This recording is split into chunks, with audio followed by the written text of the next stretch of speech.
जो पेपर की स्थिति को देखने के बाद, प्रश्न पत्र को देखने के बाद आपको विश्वास नहीं होगा, आप लोग भी पढ़े लिखे लोग हैं, देश दुनिया आप भी देखते हैं, समझते हैं। मैगजीन से ज़्यादा भरोसा, किसी नोट्स से ज़्यादा भरोसा आप पेपर पे कीजिए। आप क्यों नोट्स के पीछे भागते हैं? क्योंकि पेपर ऊपर कुछ पढ़ते ही नहीं है, आपको लगता है कि 10 दिन पहले कहीं से नोट्स लेके आएंगे और उतने दिन में हम क्या कर लेंगे। लेकिन वो आपका एक व्यर्थ का मेहनत है। आप चालाकी तो करते हैं, लेकिन पढ़ाई लिखाई में चालाकी चलता नहीं है। लाख चालाकी कर लीजिए, स्टडी में नहीं चलेगा।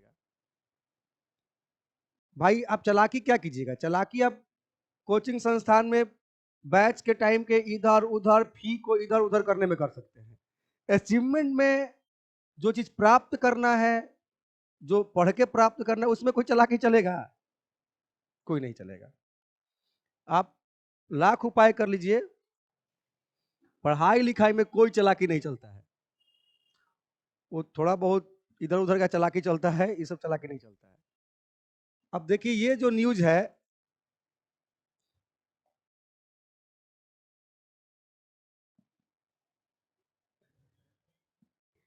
कि महात्मा गांधी के विचारों से प्रभावित थे स्मरणानंद जी महाराज। अब इस पेपर के इस न्यूज से एक तो महात्मा गांधी के विचारों को आगे लेके जाने वाले स्मरणानंद जी महाराज, तो एक तो इनके विचारों से गांधी के विचार को कनेक्ट किया जाएगा। जब आप पढ़ेंगे तो बहुत कुछ चीजें आपको इसमें बेसिकली मिलेंगी। लेकिन हम आपका ये हेडलाइंस पे अगर बात करें तो 2017 में रामकृष्ण मिशन के अध्यक्ष बने थे ये। इसका मतलब इनकी मृत्यु कहीं ना कहीं रामकृष्ण मिशन से भी कनेक्ट करेगा। रामकृष्ण मिशन का स्थापना, रामकृष्ण मिशन का उद्देश्य आपसे पीटी में पूछे जा सकते हैं कि रामकृष्ण मिशन का उद्देश्य निम्नलिखित में से क्या नहीं था और क्या था। कूट में भी पूछा जा सकता है, सिंपल भी करके पूछा जा सकता है। पता चलेगा कि इनके बारे में प्रश्न नहीं आया, इनके बारे में कोई प्रश्न नहीं आएगा। आ कहां से जाएगा? रामकृष्ण मिशन से। और आप देखिएगा कि ट्रेडिशनली क्लास में रामकृष्ण मिशन पे चर्चा तो हो ही जाती है। क्लास में जितनी चीजों की चर्चा होती है वो तो प्रथम दृष्टया आपको पढ़ना ही है, और क्लास में टीचर के पास भी 1 घंटा 1.5 घंटे के क्लास में पढ़ाना, तो वो भी हर चीज पढ़ाता नहीं है। अगर हर चीज पढ़ाता तो नोट्स का चलन नहीं होता। वो सोचता है कि इतना पढ़ाया है, कुछ नोट्स से भी हम काम चलाएंगे। क्या कीजिएगा, व्यवहारिकता है, नहीं चलाएगा तो टाइम भी बहुत लगेगा और समय पर कंप्लीट नहीं हो पाएगा। लेकिन अब क्या किया जा रहा है कि इसका एक अव्यवहारिक रूप लाया गया। अरे कम से कम 1 साल जो देना चाहिए था, लोग सोचते कि 1 साल क्यों देते हैं। जहां हम थोड़े से के लिए नोट्स पे काम करते थे, हम 100% नोट्स से देते हैं, थोड़ा बहुत बात कर लेते हैं। अब टीचर थोड़ा बहुत बात करते हैं और नोट्स देके क्या करते हैं, काम चलाते हैं। तो ऐसा नहीं होना चाहिए था। बहुत सारी बातें होनी चाहिए थी, थोड़ी बहुत नोट्स से काम चलानी चाहिए थी। 15 वर्षों के शैक्षणिक व ग्रामीण समाज कल्याण का कार्य भी इन्होंने किया। तो 1976 में उन्होंने बेलूर मठ स्थित रामकृष्ण सरदापीठ शैक्षणिक संकुल का सचिव नियुक्त किए गए। यानी कि ये जो भी जानकारी है संपूर्ण ये स्मरणानंद जी महाराज के बारे में है। तो हो सकता है कि स्मरणानंद महाराज जी से प्रश्न ना आए, लेकिन रामकृष्ण मिशन और गांधी जी के इनके विचारों से कनेक्ट करके प्रश्न आ सकते हैं। आपको कुछ करना नहीं है। रामकृष्ण पेपर पढ़ते समय रामकृष्ण मिशन को एक बार रिवाइज कर लेना है और इस न्यूज को केवल क्या कर लेना है, पढ़ लेना है, और कुछ नहीं करना है। पेपर में पढ़े रहिएगा तो आगे किसी भी कंडीशन में, किसी भी कंपटीशन की तैयारी कीजिएगा, ये सारे टॉपिक बस आपसे रिवाइज ही होंगे। क्योंकि पहले पेपर में क्या कर चुके हैं, आप पढ़ चुके हैं। आप मैगजीन में पढ़ते हैं तो क्या करते हैं, रिवाइज करते हैं। भारत को लगातार 8% की वृद्धि दर रखने की जरूरत है। देश में इससे गरीबी और असमानता घटेगी। भारत में राजकोषीय घाटे को 3% पर लाने का भी लक्ष्य किया गया। तो इस न्यूज को पढ़ेंगे तो इस न्यूज के हिसाब से यही मेंशन करने का प्रयास किया गया होगा कि कौन सा तरीका अपनाया जाए जिससे देश में गरीबी और अमीरी की जो असमानता है उसे क्या किया जाए, कम किया जाए।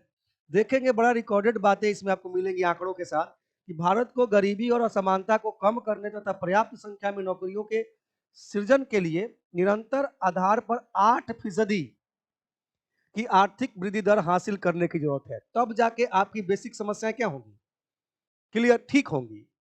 ठीक है। अंतर्राष्ट्रीय मुद्रा कोष IMF में भारत के कार्यकारी निदेशक कृष्णमूर्ति वेंकट सुब्रमण्यम ने यह बात कही। यानी कि IMF के अंदर भारत की तरफ से जो कार्यकारी निदेशक है उनका नाम क्या है, कृष्णमूर्ति वेंकट सुब्रमण्यम। भारतीय अर्थव्यवस्था 2023 की अंतिम तिमाही में उम्मीद से बेहतर 8.4% की दर से माने आपका आर्थिक वृद्धि दर बढ़ा है। तो ये एक अच्छा संकेत है। आपको चाहिए कितना, 8%। आप ग्रो कितने में कर रहे हैं, 8.4 पे। तो रन रेट आपका क्या है, ठीक है, कोई दिक्कत नहीं है। तो ये न्यूज पढ़ने से कुछ हुआ नहीं, एक ओवरऑल एक आइडिया क्या हुआ, डेवलप हुआ।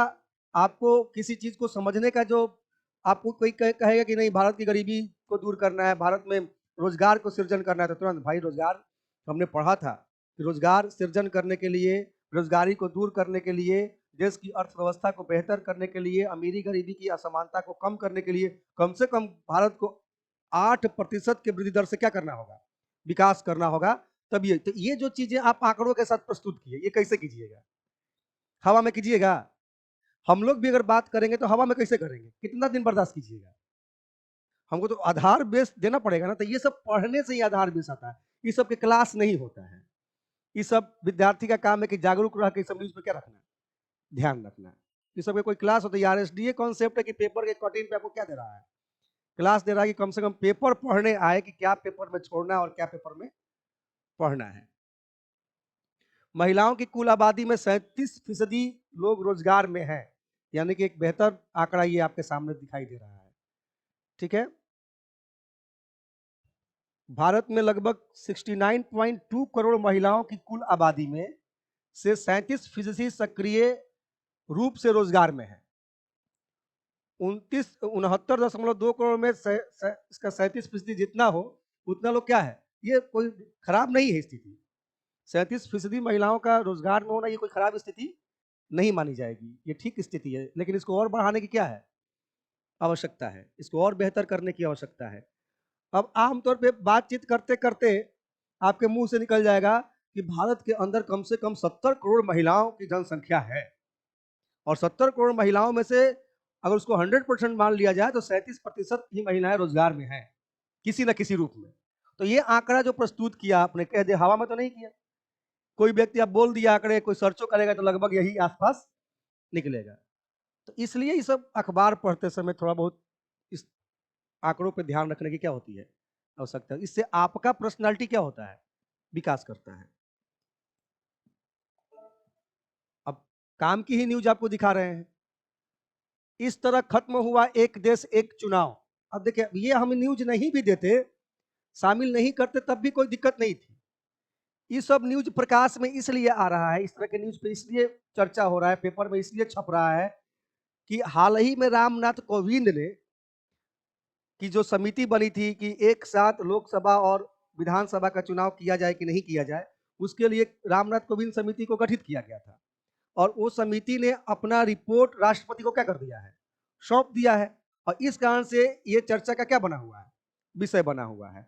तो रामनाथ कोविंद पे तो पिछले बार भी आपको पेपर में रामनाथ कोविंद के अनुशंसा पे, रिपोर्ट पे बात की गई थी।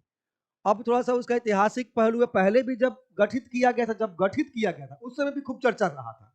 रामनाथ कोविंद समिति जब गठित की गई थी उस समय भी खूब चर्चा रहा था कि भाई एक साथ चुनाव के क्या मायने हैं, लोकसभा और विधानसभाओं के। तो एक मोटा मोटी भाई खर्चा कम होगा, एक दिन उस पर क्लासेस दे दिया जाएगा कि भाई उसके मायने क्या है, उसके नेगेटिव और पॉजिटिव पक्ष होंगे ना, उस पर चर्चा कर ले। लेकिन ये बता रहा है कि शुरू में जो चुनाव हुए थे वो सारे चुनाव शुरू में एक साथ हुए थे, लोकसभा और विधानसभा के। बाद में इसे क्या कर दिया गया, अलग कर दिया गया। तो ये इसी से संबंधित न्यूज है। ठीक है। और पढ़ेंगे कि प्रधानमंत्री इंदिरा गांधी ने 1970 में लोकसभा भंग करवा दी और 1971 में निर्धारित समय से 15 महीने पहले आम चुनाव कराने का क्या किया था? आह्वान किया था। और चुनाव मूल रूप से 1972 के लिए निर्धारित थे, लेकिन अल्पमत सरकार का नेतृत्व कर रही इंदिरा गांधी जल्द से जल्द पूर्ण सत्ता चाहती थी। उनके फैसले ने राज्य विधानसभा चुनावों को आम चुनावों से पूरी तरह क्या कर दिया? अलग कर दिया। तो इससे आपको एक हिस्टोरिकल जानकारी पता चली कि आखिर 70 के दशक में आम चुनाव जो लोकसभा और विधानसभा का अलग अलग क्यों हुआ, अलग अलग कर दिया गया कि ऐसी परिस्थितियां जन्म ली कि अलग अलग करवाना पड़ा।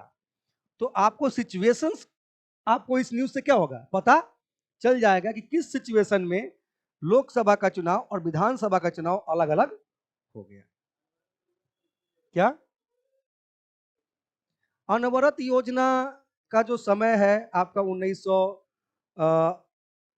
हुआ था क्या कि जनता दल की जो सरकार आई थी 1977 में, तो वो अपने हिसाब से जो पंचवर्षीय योजना है उसको समाप्त करके, ठीक है, अपना एक कॉन्सेप्ट लेके आई थी अनवरत योजना, जो 1980 तक रहा था। फिर 80 में सरकार जब जनता दल की गिरी, तो ये 1980 के 77 से 80 की बात है, ये उससे पहले काम हो गया था, ठीक है। तो इसके बाद नेक्स्ट न्यूज पे चलें। पीएम आवास योजना में कुल 3.36 करोड़ घरों का आवंटन। अब ये आंकड़े आपको मेरे हिसाब से नहीं पूछेंगे कि कितने करोड़ घरों में आवंटन किया गया है और ग्रामीण क्षेत्र में कितना किया गया है, शहरी क्षेत्र में कितने लाभार्थी हैं, ये सब आंकड़े नहीं पूछे जाएंगे। लेकिन फिर भी पीएम आवास योजना क्या है, कब लागू हुआ था, ठीक है, ये सब डाटा आपके लिए क्या हो सकता है, इंपॉर्टेंट हो सकता है। और अगर थोड़ा बहुत आंकड़े आपको ध्यान में रहे तो कोई खराब चीज का आंकड़ा तो ध्यान नहीं रखे हुए हैं। आईपीएल का रिकॉर्ड जो आंकड़े आप ध्यान में रखते हैं उससे तो बढ़िया है कि इन सब का आंकड़ों क्या रखें, आप ध्यान में रखें। तो इसलिए पढ़िएगा, इससे भी आपको कुछ इस टॉपिक को लेकर एक बेहतर आइडिया होगा। और वित्त वर्ष जो ये वाला जो लाइन है, वित्त वर्ष 2024-25 में पीएम आवास योजना के लिए 80,671 करोड़ रुपए का क्या किया गया है, आवंटन किया गया है। ये लाइन आपका इंपॉर्टेंट हो सकता है, ठीक है। नेक्स्ट न्यूज पे चलते हैं।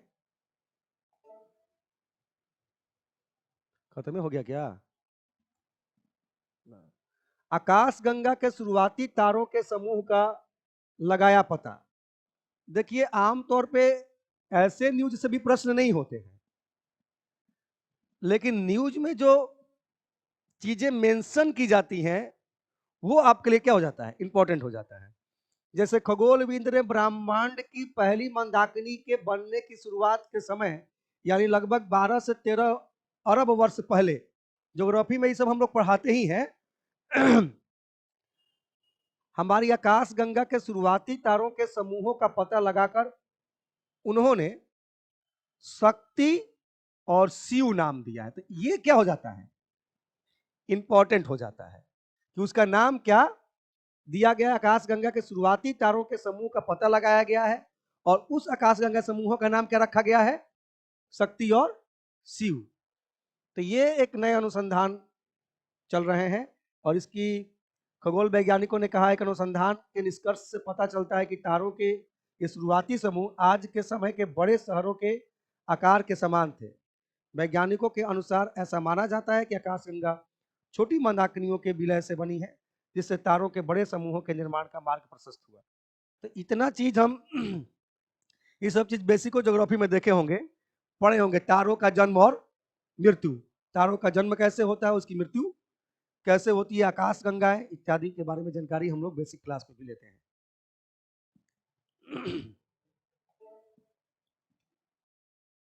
अब देखिए ये चर्चा ही कर रहे थे किसी क्लास में, ऐसा नहीं कि सब मैगजीन में नहीं आएगा, मैगजीनों में आएगा, लेकिन यहाँ पढ़ लिए हैं तो फिर मैगजीन में रिवाइज ना होगा। आज पढ़े फिर 1-2 महीना के बाद मैगजीन के माध्यम से रिवाइज करेंगे तो आपके जेहन में बना रहेगा। अगर इतना भी चर्चा नहीं किया जाएगा क्लास में अगर अपने से पढ़े होंगे और हम यहाँ चर्चा कर रहे हैं तो आपको पता चल रहा है कि वो क्या क्या टॉपिक ध्यान, जितना मान लीजिए हो सकता है कि पेपर के कई न्यूज हमसे छूट भी जाते होंगे, ठीक है, लेख तो हम यहाँ नहीं दे सकते, लेकिन इतना न्यूज आपको हम जरूर आपको आप तक पहुंचाते हैं जिससे कि आपके एग्जाम में बहुत फायदा होगा, ठीक है। जो छूटते भी हैं वो लेख ही छूटते हैं, एडिटोरियल पेज के जो लेख हैं वो, अब उसका थोड़ी यहाँ पे चर्चा किया जाएगा, लेकिन सवाल न्यूज से है, और जितना न्यूज से पकड़ाएगा देखिएगा सालों भर का रिकॉर्ड मेरे यूट्यूब पे रहेगा। और बीपीएससी का एग्जाम और टीचर का एग्जाम देके आइएगा, बीपीएससी वाला न्यूज पेपर से 2 या 3 गो हो सकता है कि क्या हो, करंट बाहर हो, इससे बाहर नहीं जाएगा, लेकिन ये बात है कि न्यूज का जो करंट है वही करंट मैगजीन में भी क्या होता है, छपता है, ठीक है। मोदी को भूटान का सर्वोच्च नागरिक सम्मान, और भूटान का जो सर्वोच्च नागरिक सम्मान है क्या है, ऑर्डर ऑफ ड्यूक ग्यालपो। तो ऑर्डर ऑफ ड्यूक ग्यालपो से प्रधानमंत्री मोदी को क्या किया गया है, सम्मानित किया गया है। तो ये न्यूज इस वास्ते, तो ये तो ऑर्डर तो आपको ध्यान रखना ही है कि भाई कौन सा नागरिक सम्मान है वो, सर्वोच्च, ठीक है। ऊपर से वहां के राजा का नाम ध्यान रखना है। दूसरा, हैप्पीनेस इंडेक्स का भी आपको नाम, हैप्पीनेस इंडेक्स शुरुआत करने वाला कौन सा देश था, ये ध्यान रखना है। हैप्पीनेस इंडेक्स को आधार बना के अपने देश के विकास की आंकड़ा प्रस्तुत करने वाला देश है कौन, भूटान, सबसे पहला देश है। और उसी को आधार मान के आज भी वो विकास का, ग्रोथ या विकास का जो मेजरमेंट है उसका हैप्पीनेस इंडेक्स ही है। तो उस आधार पे वो प्रेजेंट करता है अपने देश के विकास के आंकड़े। तो इसको पढ़िएगा, और यहाँ से प्रश्न बनेगा ही बनेगा। साथ ही भूटान का भारत के साथ किन राज्यों से सीमा लगता है, ठीक है, ये ध्यान रखिएगा। तो ये सब सवाल आपसे पूछे जा सकते हैं। सवाल है कि न्यूज से तो ये सब आ जाएगा, लेकिन कनेक्ट करके जब पूछेगा तो कनेक्ट तो इसीलिए करेगा क्योंकि ये सब चीज चर्चा में है, ठीक है।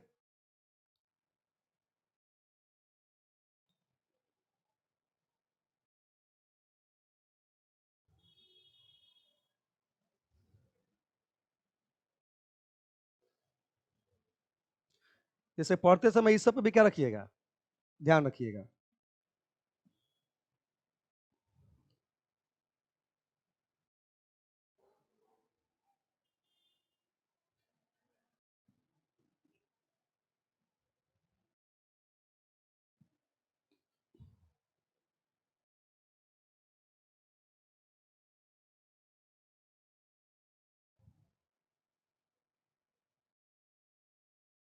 भूटान के राजा जिग्मे खेसर नाग्याल वांगचुक ने पीएम मोदी को order of the Duke Gyalpo से सम्मानित किया। सम्मान की घोषणा उन्होंने 17 दिसंबर 2021 को ही 114वें राष्ट्रीय दिवस समारोह के दौरान की थी, और उनको मिला है कब, 2024 में दिया है। घोषणा 2021 में कर दिया था, ध्यान रखेंगे। घोषणा ही पूछ रहे कब किया था, आप ये याद करते रह जाएंगे और पूछ के देगा घोषणा का डेट, तो धरा जाइएगा। न्यूज तो पढ़े हैं लेकिन धरा गए, यही होता है कि न्यूज तो जानते ही थे लेकिन धरा गए, इस पर ध्यान नहीं दिए। तो इस सब पे ध्यान देंगे।